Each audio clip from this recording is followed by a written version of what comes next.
প্রিয় বন্ধুগণ, আমার সালাম এবং শুভেচ্ছা গ্রহণ করবেন। কামাল স্পোর্টস বিডির বিশ্ব ফুটবলের আসরে আপনাদের স্বাগত জানাচ্ছি। আমার চ্যানেলটি সাবস্ক্রাইব করবেন এবং আমার সাথে থাকবেন। একটি কথা জানিয়ে দেই, ইউরো 2024-এর শেষ 16 খেলা শুরু হয়েছে। আজকের এই ভিডিও থেকে প্রতিদিন যেদিন খেলা থাকবে তারপরে আমি অবশ্যই এখানেই জানিয়ে দেব আপনাদের সে ফলাফল। এখন চলে যাচ্ছি কোপা আমেরিকা 2024-এর গত ভোরের খেলার। ভোর 6টায় খেলা হয়েছিল আর্জেন্টিনা ভার্সেস পেরু এবং একই সময়ে অন্য খেলাটি হয়েছে কানাডা ভার্সেস চিলি। আমি প্রথমেই আর্জেন্টিনা ভার্সেস পেরুর খেলার বিষয়ে আলোকপাত করব। এই খেলাটি হয়েছে মার্কিন যুক্তরাষ্ট্রের ফ্লোরিডা অঙ্গরাজ্যের মিয়ামি গার্ডেন্সের মাল্টিপারপাস স্টেডিয়াম হার্ড রক স্টেডিয়ামে। যেমনটি আশা করা গিয়েছিল, আর্জেন্টিনা পেরুর বিপক্ষে 2-0 গোলে বিজয়ী হয়েছে এবং এই গোল দুটি দিয়েছেন লাউতারো মার্টিনেজ খেলার 47 মিনিটের সময় এবং খেলার 86 মিনিটের সময়। এর ফলে 9 পয়েন্ট নিয়ে শীর্ষেই থেকে গেল অপরাজিত ডিফেন্ডিং চ্যাম্পিয়ন আর্জেন্টিনা। আজ সকালে একই সময়ে গ্রুপ এর খেলা ছিল কানাডা ভার্সেস চিলির মাঝে, আর এই খেলাটি হয়েছে একই এলাকায় মার্কিন যুক্তরাষ্ট্রের ফ্লোরিডা অঙ্গরাজ্যের ওরল্যান্ডোর soccer specific stadium Inter and Co স্টেডিয়ামে। এখন একই বিষয়ে ফলাফল আপনারা জানেন, তবু আমি হালকা করে কিছু আলোকপাতের চেষ্টা করি। গ্রুপ স্টেজের এ গ্রুপের খেলা কানাডা বনাম চিলি গোলশূন্য অবস্থায় শেষ হয়েছে। এ গ্রুপের গ্রুপ স্টেজ শেষে শীর্ষে রইল আর্জেন্টিনা এবং 2 নম্বরে কানাডা।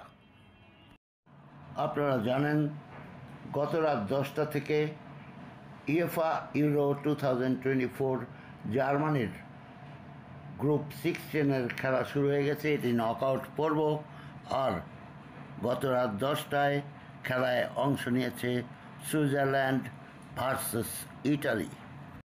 নকআউট পর্বের এই খেলায় গেল ইউরো 2023-এর ডিফেন্ডিং চ্যাম্পিয়ন ইটালি 2-0 গোলে সুইজারল্যান্ডের কাছে পরাজিত হয়েছে। খেলার 37 মিনিটের সময় প্রথম গোলটি করেন রেমো ফ্রিউলার এবং দ্বিতীয় গোলটি করেন 46 মিনিটের সময় রুবেন ভার্গাস।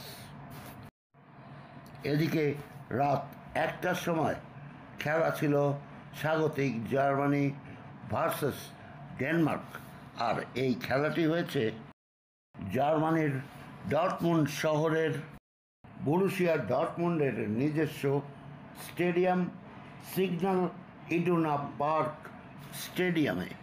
এই খেলার ফলাফল হলো 2-0 গোলে বিজয়ী হয়েছে জার্মানি।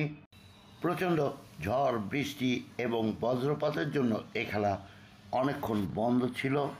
খেলার 53 মিনিটের সময় পেনাল্টি শট থেকে গোল করেন কাই হাভার্টস এবং 68 মিনিটের সময় জার্মানির তরুণ তুর্কি জামাল মুসিয়ালা করেন দ্বিতীয় গোল। বন্ধুরা, আবার ফিরে যাই কোপা আমেরিকাতে।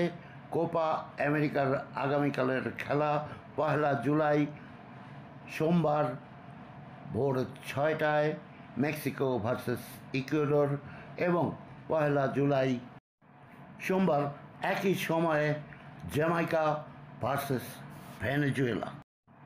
এখানেই ইউরো 2024 জার্মানির পরবর্তী খেলা দুটোর বিষয়ে একটু আলোকপাত করে যাই। ইউরো 2024 জার্মানির আগামীকাল রাত 10টায় রয়েছে ইংল্যান্ড ভার্সেস স্লোভাকিয়া এবং রাত 1টায় রয়েছে স্পেন ভার্সেস জর্জিয়া। আমি প্রতিদিনই কোপা আমেরিকার সংবাদ প্রতিদিন আপনাদের জানিয়ে থাকি। এখন এর সাথে আজ থেকে যুক্ত করে নিলাম ইউএফা ইউরো 2024 যেদিন খেলা থাকবে সেদিনের সংবাদ। কামাল স্পোর্টস বিডির বিশ্ব ফুটবলের এই আসরের আমার চ্যানেলটি সাবস্ক্রাইব করেন এবং আমার সাথে থাকবেন। আমি গুরুত্বপূর্ণ সব খবরই প্রতিদিন দিয়ে থাকি। আমার ভালোবাসা এবং শুভেচ্ছা গ্রহণ করবেন।